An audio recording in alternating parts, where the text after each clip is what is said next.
Hi everyone. So today we are going to talk about Transfer of Property Act case laws for RJS means. जैसे कि अब हमारा जो next important thing होगी हमारे करने के लिए वो होगी हमारी RJS means. So let's begin the session. I am Unnati Srivastava, done my masters in law from NLU Delhi और बाकी information आप मेरे बारे में यहाँ से ले सकते हैं.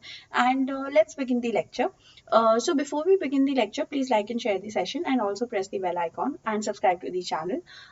Unacademy के साथ जुड़ के आप सारे स्टेट एग्जाम्स के लिए प्रिपेयर कर सकते हैं. आप अभी करेंटली आपको RJS मेंस एंड जो हरियाणा मेंस के लिए जो भी आपको इम्पोर्टेंट चीज़ें चाहिए वो आप देख सकते हैं. And if you have any doubts regarding any thing with these तो आप वो भी पूछ सकते हैं मुझसे इन द कमेंट सेक्शंस या फिर आप टेलीग्राम चैनल ज्वाइन कर सकते हैं और वहाँ से पूछ सकते हैं. उसका लिंक डिस्क्रिप्शन बॉक्स में दिया है. ऑल्सो आप अनअकैडमी पे ये सारे कोर्सेज है जो हमारे चल रहे हैं. इमर्ज बैच है जो अभी 1 दिसंबर को ही स्टार्ट हुआ है. सो आप इसको भी ज्वाइन कर सकते हैं. यू कैन ज्वाइन द योद्धा बैच जिसमें I am taking your polity and polity की आज क्लास होगी 6 PM पे. So you can join this and आज से ही हम लोग पॉलिटी को एक्चुअली बिगिन करने वाले हैं.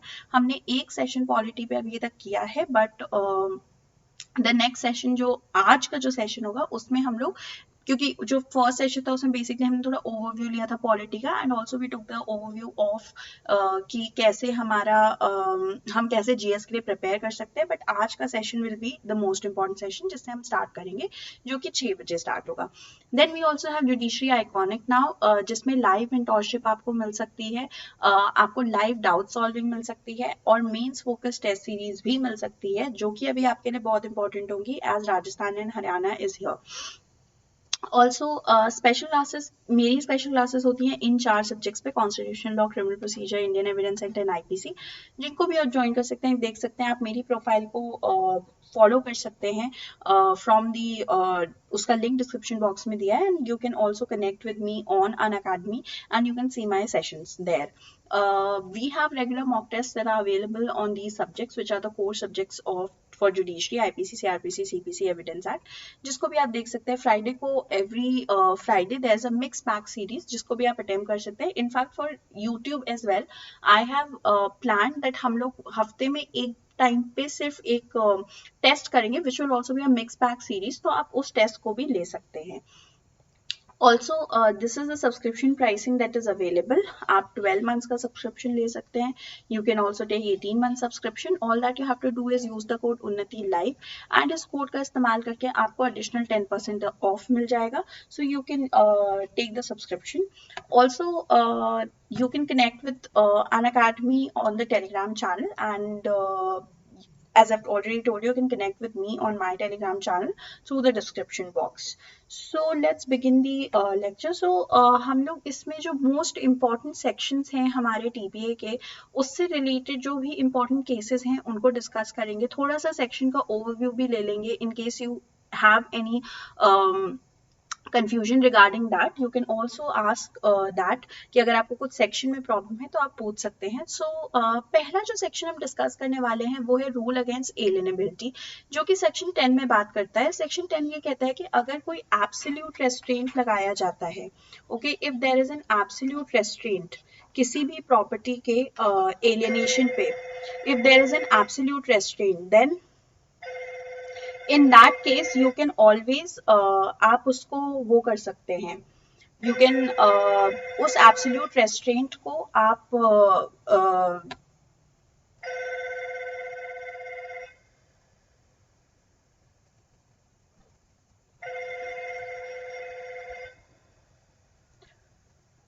sorry for this phone ringing at my home. Okay, let's get back. So we were talking about section 10 of TPA which is about absolute restraint. So absolute restraint ये कहता है कि अगर किसी प्रॉपर्टी के एलियनेशन में एब्सोल्युटली उसे restrain करने के लिए कोई कंडीशन लगाई जाती है तो वो कंडीशन वॉइड होगी. Okay, that condition is going to be void. Fine. So ये कहता है आपका सेक्शन 10। एक बार सेक्शन 10 को रीड कर लेते हैं। Section 10 of the transfer of property act, condition restraining alienation, where property is transferred subject to a condition or limitation absolutely restraining the transferee or any person claiming under him from parting with or disposing of his interest in the property, the condition or limitation is void except in the case of a lease। ये exception है उसका, जिसको हम लोग अभी discuss नहीं कर पा रहे हैं। हमने सिर्फ ये डिस्कस करना था कि अगर कोई भी कंडीशन है जो एब्सोल्युटली रेस्ट्रेन करती है तो वो कंडीशन void होगी। नाउ थोड़ा सा एब्सोल्यूट रेस्ट्रेंट पे डिस्कस करते हैं कि जो सेक्शन 10 है वो सिर्फ इतना बताता है कि अगर कोई एब्सोल्यूट रेस्ट्रेंट लगाया जाता है प्रॉपर्टी के एलियनेशन पे तब वो कंडीशन वॉइड होगी। Otherwise if there is a partial restraint, section 10 उसके बारे में कोई बात नहीं करता। सेक्शन 10 ये कहीं पे भी नहीं कहता कि अगर कोई पार्शियल रेस्ट्रेंट है तो वहां पे हम उस पार्शियल रेस्ट्रेंट को भी वॉइड करेंगे। अब इसके जैसे यहाँ पे ये चीज लिखी है ना, इसके लिए बहुत सारे केसेस हैं, उन केसेस को डिस्कस करते हैं जिससे आपको सेक्शन 10 समझ में आएगा। और ये सारे ही केसेस बहुत इंपॉर्टेंट केसेस हैं with respect to section 10। So we have Rosher versus Rosher. A person, इसमें इसके फैक्ट्स देख लेते हैं। A person A died leaving behind his wife W and a son S. He left his entire property to S under his will. The will provided that S had to first offer the property for sale and also had to sell her at 3,000 while the market price was L 15,000. The court held that these restrictions amounted to an absolute restraint. So ये जो इन्होंने restraint लगाया था इसको court ने absolute restraint कहा था। And on S's and in his heirs power of alienation and they were therefore void. So इसमें हुआ क्या था कि A जो थी वो A died leaving behind his wife W and a son S. A के जो वाइफ था और सन थे वो रह गए थे उनकी डेथ के बाद। उनकी जो इंटायर प्रॉपर्टी थी वो विल में एस के पास जानी थी। The will provide that S had to first offer the property for sale and also to sell her at L 3,000 while the market price was L 15, मतलब बहुत ही कम मार्केट प्राइस पे उन्होंने ये कहा कि इस प्रॉपर्टी को सेल करना पड़ेगा। नाउ इस बिफोर वो उस प्रॉपर्टी के मालिक बन सकते हैं। तो इसको कोर्ट ने एब्सोल्यूट रेस्ट्रेंट किया था और इसको कोर्ट ने वॉइड कहा था। Then we have Gayasi Ram versus Shahabuddin का केस, जिसमें the sale deed contained a clause that the transferee would not transfer the property to any person either by way of sale, gift or even mortgage except the transferor or his heirs. The court held that this condition is void and therefore invalid. मतलब उन्होंने ये कर दिया था कि जो भी इसके ट्रांसफर्स होंगे वो सिर्फ और सिर्फ सेल, गिफ्ट और मॉर्गेज से आप ट्रांसफर नहीं कर सकते अपने किसी को भी एक्सेप्ट टू योर heirs। इस कंडीशन को इनवैलिड कहा गया था, इस कंडीशन को एक एब्सोल्यूट रेस्ट्रेंट माना गया था। उसके बाद केस है मनोहर शिवराम स्वामी वर्सेस महादेव गुरुलिंग स्वामी। इसमें A and B were first cousins. A made a will of his property in favor of B on A's death. B acquired the title of the property and sold it to C, who was also the brother of A. The sale deed contained a condition that if C wanted to sell the property, he would sell it to seller's Jangam family and not to anybody else. मतलब सिर्फ एक ही cast के person के लिए उन्होंने कर दिया था कि प्रॉपर्टी सिर्फ आप इसी कास्ट में सेल कर सकते हो और किसी को सेल नहीं कर सकते। The court held that condition incorporated in the sale deed absolutely restrain C from parting with his interest in the property and therefore was void. क्योंकि उन्होंने रेस्ट्रेन क्या कर दिया था, रेस्ट्रेन कर दिया था सिर्फ एक ही कास्ट को। You can only sell it to this caste. Now if in a condition that वो कास्ट एग्जिस्ट ही नहीं करती तो बेसिकली एक एब्सोल्यूट रेस्ट्रेंट है। तो कोर्ट ने इस कंडीशन को वॉइड कहा था। ओके, कोर्ट ने इस कंडीशन को वॉइड कहा था। मतलब अगर आप किसी एक पर्टिकुलर कास्ट सिर्फ कुछ ही लोगों को एलिनेट करने के लिए बात करते हो प्रॉपर्टी को, तो ये सब कुछ एब्सोल्यूट रेस्ट्रेंट माने जाएंगे। Then let's move to the case Zoroastrian cooperative housing society limited versus district registrar cooperative society. A society with the object of constructing houses for residential purposes had a bylaw which stated that only Parsis can be members of the society. There was also a condition that no member could alienate the house to non-Parsis. The Supreme Court held that when a person accepts the membership of a cooperative society by submitting himself to its bylaws and places on himself a qualified restriction on his right to transfer property by stipulating that same would be transferred with prior consent of the society to a person qualified to be a member of the society, it could not be held to be an absolute restraint. Now इसमें क्या था, इसमें basically ये हो रहा है कि जब आप किसी कोऑपरेटिव सोसाइटी के पार्ट बन रहे हो, okay, when you are becoming a part of a cooperative society, उसका ये मतलब होता है कि आप उनके बायलॉ से अग्री कर रहे हो, राइट? आप उनके बायलॉ से अग्री कर रहे हो ना। जब आप उनके बायलॉज से अग्री कर रहे हो, you are submitting yourself to those bylaws. अगर उसके बायलॉज में ये लिखा है कि ये प्रॉपर्टी को आप सिर्फ कुछ ही लोगों को दे सकते हो, तो you have kind of agreed to it. So वहां पे इस चीज को एब्सोल्यूट रेस्ट्रेंट नहीं माना गया। Okay, this thing was not considered as a absolute restraint. Fine, this thing was not considered as a absolute restraint, इसको एक पार्शियल रेस्ट्रेंट माना गया था एंड ये कंडीशन को वॉइड नहीं माना गया था under section 10। Now if we move forward and हम लोग if we look at the last case that we have to discuss in this section 10 is K. Muniswamy versus K. Venkataswamy. A family partition was effected, although one condition in the partition deed provided that the mother and the father were to enjoy the properties only during their lifetime, and after their deaths, this property was to be partitioned equally amongst the two sons. This creation of life interest meant that parents had no power to alienate the property, because life interest में क्या होता है, life interest में आप सिर्फ property को enjoy कर सकते हो, मतलब आपके पास सब कुछ होता है, you can enjoy the property, आप उस प्रॉपर्टी को यूज कर सकते हो, but the only power that you do not have in a life interest is to alienate. And यहाँ पे इस कंडीशन में जो हो रहा है, the parents could use it during their lifetime, this is creating a life interest. So this creation of life interest meant that the parents had no power to alienate the property during their lifetime. The parents sold their property to one son. Other son challenged the validity of sale. The court held that a restriction prohibiting them absolutely from transferring the property amounted to an absolute restraint on alienation and was therefore bad in eyes of law. तो मतलब अगर वो अपनी property transfer करना चाहते थे, किसी एक सन को उन्होंने वो प्रॉपर्टी सेल करी थी, तो उसमें कोई प्रॉब्लम नहीं थी, बट द पॉइंट कि ये जो पूरा वो था कि उनमें लाइफ इंटरेस्ट क्रिएट किया गया था, वो एक एब्सोल्यूट रेस्ट्रेंट माना जाएगा। Now let's move to section 35। Section 35 basically बात करता है डॉक्ट्रिन ऑफ इलेक्शंस की। डॉक्ट्रिन ऑफ इलेक्शन की बेसिकली इसमें ये है कि एक पर्सन है, वो दो ट्रांजैक्शंस करता है। एक ट्रांजैक्शन में लेट्स से इस पर्सन की किसी प्रॉपर्टी को ट्रांसफर करता है किसी थर्ड पर्सन को, और इसी सेम ट्रांजैक्शन में कहता है कि मैं आपको कोई बेनिफिट दूंगा। नाउ ये पर्सन जो होता है, इसके पास ये पावर होती है या इसके ये राइट होती है कि वो इलेक्ट कर सकता है, वो इलेक्ट कर सकता है कि मैं अपनी प्रॉपर्टी का ट्रांसफर होना मंजूर करता हूं and I take the benefit. But अगर वो बेनिफिट को रेलिंक्विश कर देता है तो उसकी प्रॉपर्टी उसके पास वापस आ जाती है, उसकी प्रॉपर्टी उसकी हो जाती है, बट उसको बेनिफिट भी नहीं मिलता है। This is what doctrine of election talks about. Now facts of the case देख लेते हैं। हमारे पास इसके लिए जो मेन सबसे इंपॉर्टेंट केस है वो है कूपर वर्सेस कूपर। सेक्शन 35 पे जो सबसे इंपॉर्टेंट केस है उसका नाम है कूपर वर्सेस कूपर। इसके फैक्ट्स को देख लेते हैं। फैक्ट्स इसमें कुछ बहुत इंपॉर्टेंट नहीं है आपके पास केस के लिए, but let's just look at the facts. एक बार फैक्ट्स देखना जरूरी है, सो फैक्ट्स को देखते हैं and if you feel that आपको इसमें कुछ समझ नहीं आया तो you can always ask me as well. Okay, so facts देखते हैं। फैक्ट्स में ये है कि वेरा एंड हेरल्ड, ये लोग मैरिड कपल थे, इनके दो बच्चे थे, फिर इनका लीगल सेपरेशन हो गया और एक सेटलमेंट अग्रीमेंट हुआ इनके बीच में। उस अग्रीमेंट में vera took the family home and automobile and Harold took tools and shop equipments.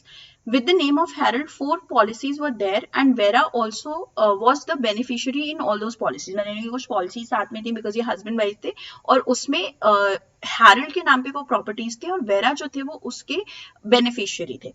Subsequently, the decree of divorce was being granted by the court और पहले वो लीगल सेपरेशन में रह रहे थे बट फिर डिक्री ऑफ डिवोर्स भी पास हो गई। Now with the name of Harold then Vera married one else and Harold married Ida. Basically लोग ने अलग अलग लोगों से शादी कर ली। After the remarriage of Harold he change the beneficiary of the 3 equitable policies from Vera to Ida. One of the policy which was left signed by Vera but was not signed by Harold, then subsequently Harold has died. फिर इसमें Harold की death हो जाती है। तो अब बात ये है, क्वेश्चन ये है कि whether Vera and his children have a vested interest over the property. Judgement में ये कहा गया कि Vera का कोई इंटरेस्ट नहीं था within the policies at the date of Harold's death because Harold obligation for her support and under the terms of the divorce decree terminated upon her remarriage within the interest of the youngsters within the estate of their father is restricted to the quantity necessary for his or her support measured by the provisions of the divorce decree prior to the reaching of their majority. Now these were the cases, these were the facts of the cases, और ये judgement है, issues हैं, लेकिन हमें इसमें समझना है कि इसमें बहुत इंपॉर्टेंट बात कही क्या गई थी। तो जो principal of doctrine of election है उसको पूरी तरह से एक्सप्लेन किया गया था कूपर वर्सेस कूपर में। इसमें Lord Hather explain the principle underlying the doctrine of election in the following word: there is an obligation on him who takes a benefit under a will or other instrument to give full effect to that instrument under which he takes a benefit, and if it be found that instruments proposed to deal with something which it was beyond the power of the donor or settler to dispose of, but to which effect can be given by the concurrence of him who receives a benefit under the same instrument, the law will impose on him who takes the benefit the obligation of carrying the instrument into full and complete force and effect. इसमें basically ये कहा गया था कि जब दो transaction में एक में प्रॉपर्टी ट्रांसफर हो रही है और एक में आपको बेनिफिट मिल रहा है, अगर आपने बेनिफिट लिया है तो ये आपकी ऑब्लिगेशन है कि आप इस प्रॉपर्टी के ट्रांसफर के ये जो इंस्ट्रूमेंट है इसको पूरा फुल और कंप्लीट फोर्स से इफेक्ट में लेके आए। ऐसा नहीं हो सकता कि आप जो इलेक्ट कर रहे हैं और अगर आपने बेनिफिट को इलेक्ट किया है तो फिर you have to transfer the property also, because of benefit आपके पास सिर्फ इसीलिए आ रहा था बिकॉज आपकी प्रॉपर्टी ट्रांसफर हो रही थी। So this has to be, this is the basic principle of doctrine of election also, and यही चीज कूपर वर्सेस कूपर में एक्सप्लेन की गई थी। Now let's move to the next section, which is section 41 of TPA. Section 41 बात करता है ostensible owner की। Now ostensible owner क्या होता है? Basically section क्या बात करता है? Section ये बात करता है, एक बार रीड करते हैं, where with the consent implies or express or implied of the persons interested in immovable property, a person is ostensible owner of such property and transfer the same for consideration. The transfer shall not be voidable on the ground that the transfer was not authorized to make it, provided that the transferee, after taking reasonable care to ascertain that the transferor had power to make the transfer, has acted in good faith. Now इसमें क्या होता है, basically section 41 इस चीज की बात करता है कि आप, ये पर्सन ओनर नहीं है किसी प्रॉपर्टी का, फिर भी इसने ये प्रॉपर्टी को बी को ट्रांसफर कर दिया। बी ने गुड फेथ में ये बिलीव करते हुए कि ये इसका एक्चुअल ओनर है, इस प्रॉपर्टी को ले लिया। ठीक है, इन्होंने इस प्रॉपर्टी को ले लिया। सो नाउ ये अब ये बाद में, इसके बाद ये प्रॉपर्टी को इनको ट्रांसफर करना पड़ेगा, जबकि ये इसके रियल ओनर नहीं है, क्योंकि this person has acted in good faith. ठीक है, this person has acted in good faith. Now this section lays down certain requirements to avail the benefit of this section. They are: the primary condition is that the person who is transferring the property should be an ostensible owner, मतलब वो real owner नहीं हो सकता। There should be consent from the real owner which can be implied or express form, और consent जो है वो real owner के द्वारा दी गई होती है implied और express form में। The ostensible owner should get some consideration in return of the property. Also जब वो ट्रांसफर कर रहा है प्रॉपर्टी को तो उसके पास कुछ ना कुछ ऑब्वियसली कंसिडरेशन रिटर्न में भी आना चाहिए। Reasonable care has to be taken by the transferee about the authority of the transfer to the property and the transferee had acted in good faith। जो मैंने आपको बताया कि अगर किसी ने गुड फेथ में बिलीव करते हुए इस प्रॉपर्टी को ले लिया है कि ये तो उसका रियल ओनर ही था, तो वहां पे आप ऑब्वियसली उसका नुकसान नहीं करा सकते। It goes without saying that this section is applicable only to transfer of immovable property and not in case of movable property. अब इसके रिलेशन में जो सबसे इंपॉर्टेंट केस है वो है Ram Kumar Kundu versus John and Maria McQueen case, जो कि बहुत ही लैंडमार्क जजमेंट है विद रिस्पेक्ट टू सेक्शन 41.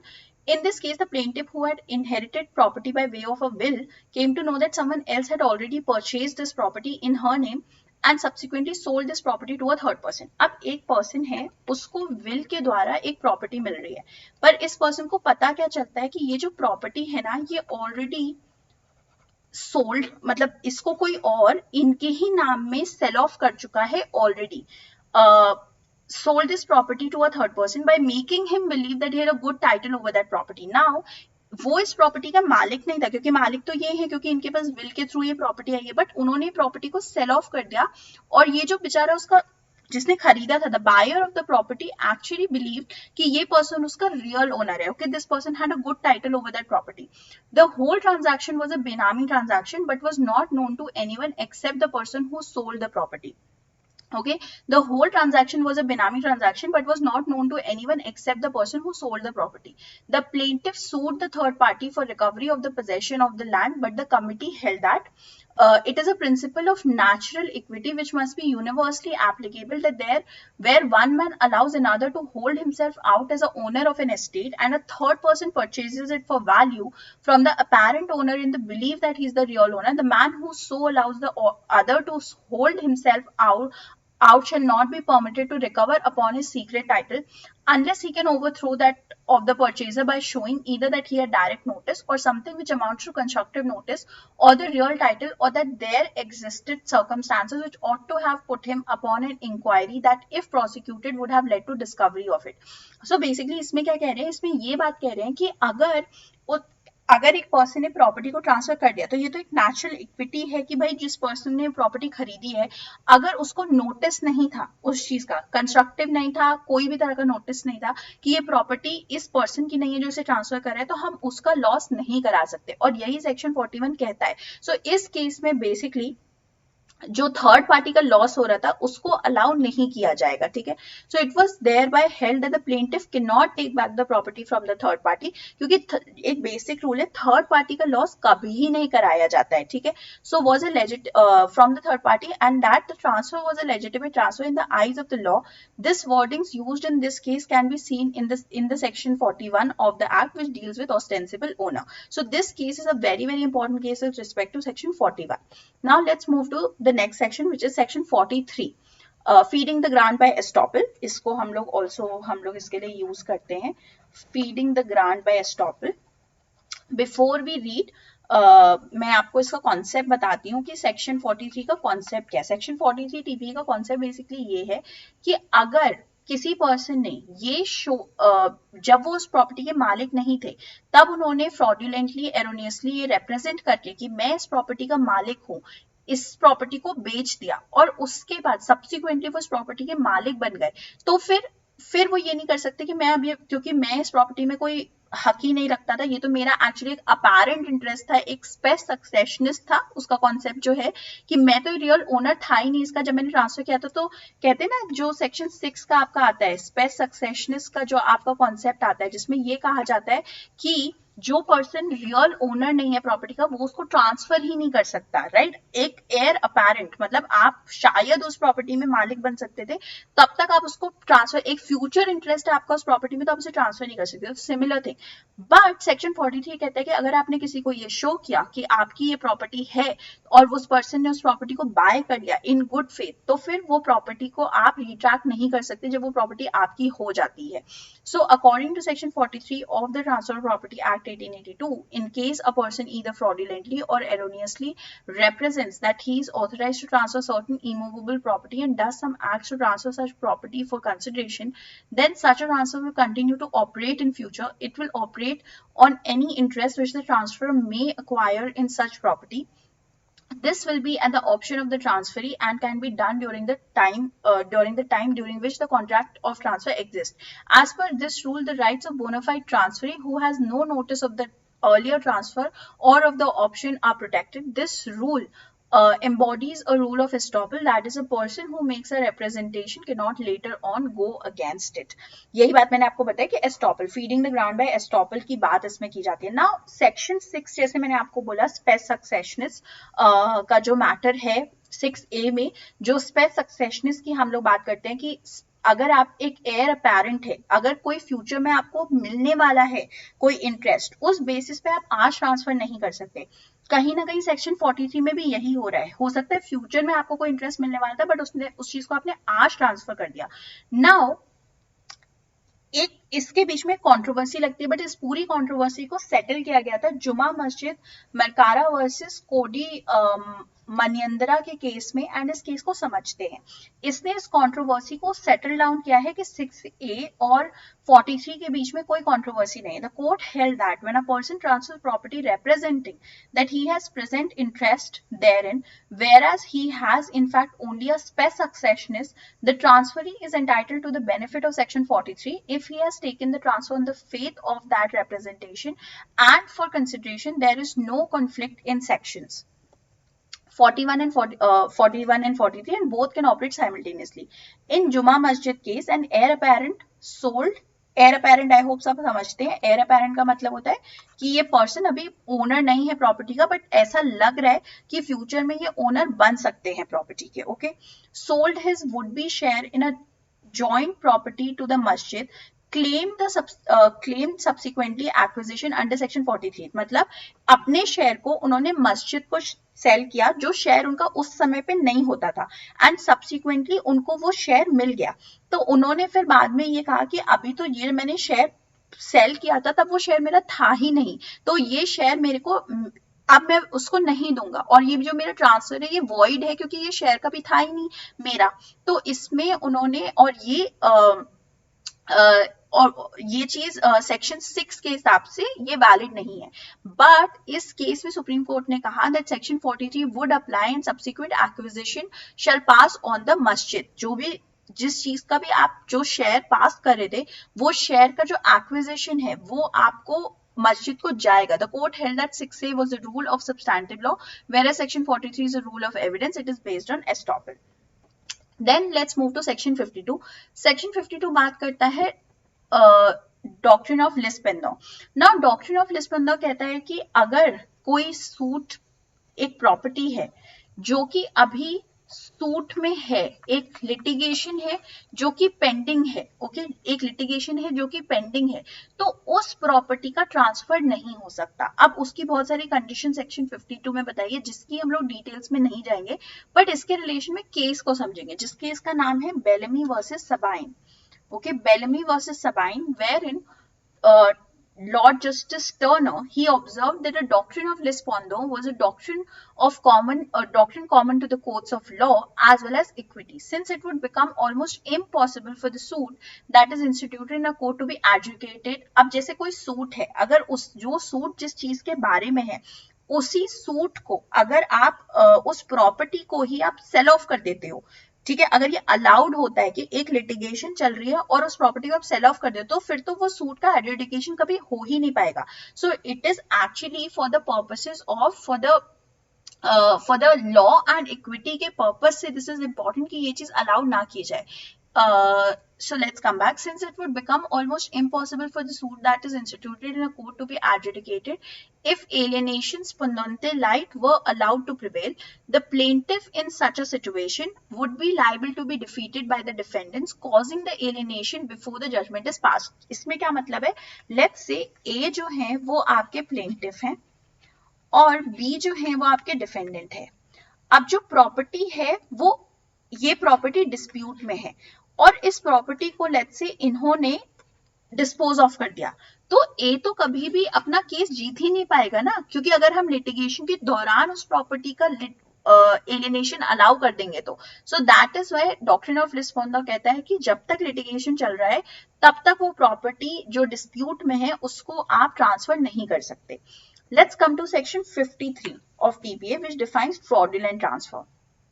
ये बेसिकली कहता है कि अगर आप एक फ्रॉडुलेंट ट्रांसफर करते हो with the intention of causing problem to your creditors, okay, if you are doing this to defeat the interest of your creditor, तो ऐसा ट्रांसफर voidable होगा। Every transfer of immovable property made with the intent to defeat or delay the creditors of the transferor shall be voidable at the option of any creditor so defeated or delayed. Nothing in this subsection shall impair the rights of a transferee in good faith and for consideration. Nothing in this subsection shall affect any law for the time being in force related to insolvency. A suit instituted by a creditor to avoid a transfer on the ground that it had been made with intent to defeat or delay the creditors of the transferor shall be instituted on behalf of or for the benefit of all the creditors. So every transfer of immovable property made without consideration with intent to defraud a subsequent transferee shall be voidable at the option of such transferee. So, जो मैंने आपको बात समझाई वो ही इसका मतलब है। इसका केस बहुत इंपॉर्टेंट है और ये हमारा आज का लास्ट केस है जो हम करने वाले हैं, जिस केस का नाम है Musahur Sahu and another versus Hakim Lal and another 1915 privy council. इस केस में ये हेल्ड हुआ था the transfer of property by a debtor to one creditor in preference to other is not a fraudulent transfer. Now let's say there is one debtor, ठीक है, इसने लिया है बहुत सारे लोगों से पैसा, लेट्स से एक्स वाई जी इन सारे लोगों से पैसा दिया है। तो ये सारे इसके क्या हुए, ये सारे इसके क्रेडिटर्स हुए। अब ये क्या करता है, एक फ्रॉडुलेंट ट्रांसफर करता है, एक ट्रांसफर ऑफ प्रॉपर्टी करता है सिर्फ इनको, और इन लोगों को नहीं देता है कुछ भी। तो ये क्या कर रहा है, प्रेफरेंस दे रहा है अपने क्रेडिटर को। सो ये जो प्रेफरेंस है ना क्रेडिटर की, इस चीज को एक फ्रॉडुलेंट ट्रांसफर नहीं कहा गया है, एक फ्रॉडुलेंट ट्रांसफर नहीं कहा गया है under section 53 of TPA. So Privy Council held that transfer of property by a debtor to one creditor in preference of the other is not good afternoon Ram, is not a fraudulent transfer with the intent to defeat or delay the interest of other creditors. Did you go for Rajasthan Judiciary exam? I think you were there in the last class we had for Rajasthan Judiciary. How did your paper go?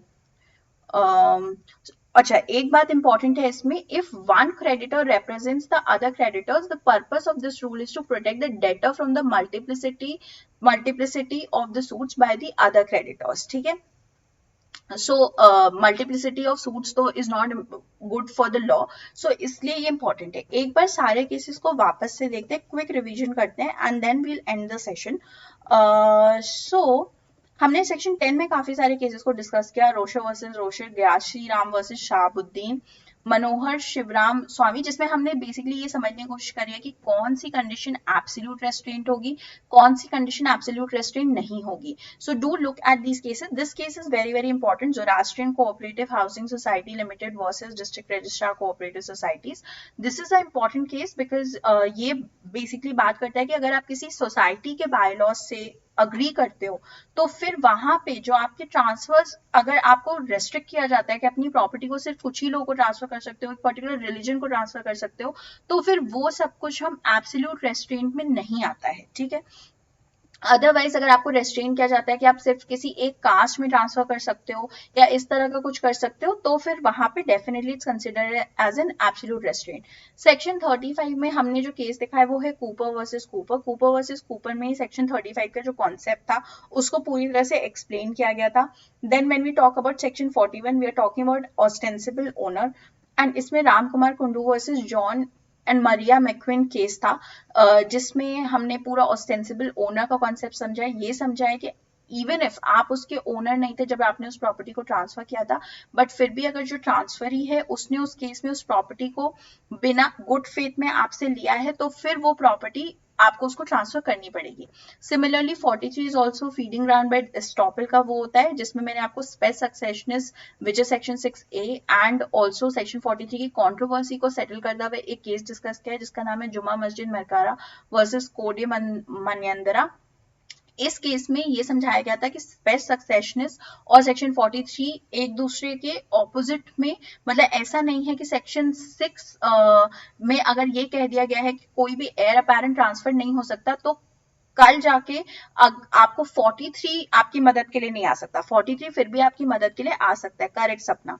Then we move to section 52 which is talking about doctrine of Lispondo और Bellamy versus Sabine। इसका बहुत ही important case है जिसमें ये समझ reason कि हमने doctrine of लिस्पोंडो बनाया क्यों है सेक्शन 52 के अंदर, वो हमने समझा। And then we understood section 53 जिसमें हमने केस समझा है Mujhar Sahu and another versus Hakim Lal and another, ये तो अभी किया था।